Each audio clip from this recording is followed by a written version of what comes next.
Құрметті қазақ елі, ассалаумағалейкум, ағайын, амансыздар ма достар? Менің бір жыныма тиетін нәрсе бар да.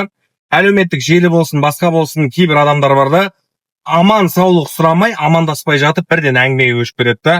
Ойланып қалам да, соған бұл мәдениетсіздіктеу, бір көргенсіздіктеу емес па депші. Шынымен де адамның ең бірінші мәдениетінің белгісі ол әрине амандасу, иә.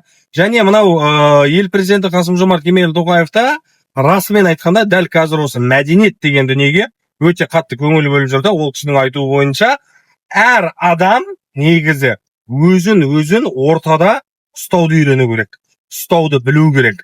Жалпы айтқанда ол кісінің айтуы бойынша жаңағы дамыған елдердің азаматтары өздерін шынымен де ортада, кез келген ортада ұстай біледі.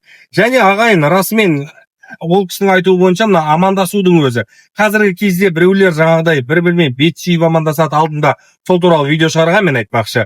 Бір-бірімен бет сүйіп амандасып атады. Еркегі де сүйіп кетеді жаңағыдай. Жаңағы біреудің әйелін құшақтап, бетінен сүйіп кәдімгідей. Сондай қылып атады да, қарап тұрсаңшы.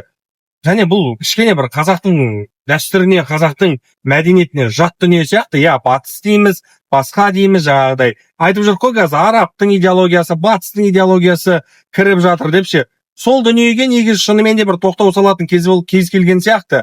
Мысалға қазақ босағаттағанда немесе біреуді көрген кезде кеудесіне қолын қойып амандасқан, иә. Ел президенті сол әңгімені айтып отыр. Негізі солай амандасса жөн болар еді. Бұл біздің өзіміздің әдет ғұрпымыз дейді.